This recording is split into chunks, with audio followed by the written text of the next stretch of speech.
adalah sukan peringkat dunia international. Dia bukan main macam sukan. So you guys nak join, saya persilakan, saya galakkan. Guys, Hyrox tak dekat Malaysia. So you guys nak join Hyrox, tak nak korang kena pergi negara lain. First registration yang korang kena buat is korang kena pergi kena pergi ke dia punya browser, iaitu hyrox.com. Lepas tu korang kena pilih negara mana yang korang nak. Contoh macam sekarang kita orang kat Singapore, kat Bangkok, Thailand, Australia, Canada, semua. Hyrox punya registration dalam RM500 ke RM700. Dia tengok tempat.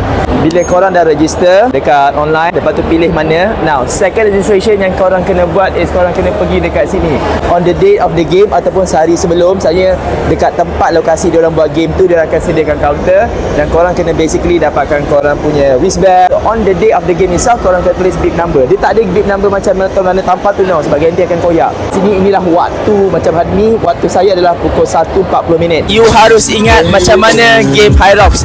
Hyrox is 1 km darat 8 larian dia. Setiap stesen selepas 1 km. So first you have to run 1 km. Lepas tu dia akan mengajar stesen skier. Nombor 2 you kena lari 1 km lagi. Lepas tu mengajar stesen slap push. 1 km pula slap pull. 1 km lagi you akan buat burpee broad jump. Lepas tu 1 km lagi you akan buat rower. Kemudian 1 km lagi you akan buat farmer's carry. 1 km lagi you akan buat walking lunges. Dan 1 km yang terakhir, lepas tu you akan buat wall ball macam dekat sini. Now, berapa repetition, berapa jarak, berapa berat, semua stesen-stesen tersebut bergantung kepada level intensity yang anda pilih. Dia ada open division dengan pro division. Dia juga ada kategori single, ada kategori double atau mixed double. Dia ada kategori relay dan mixed relay. Ini adalah sukan yang saya galakkan anda semua join. Dan ingat,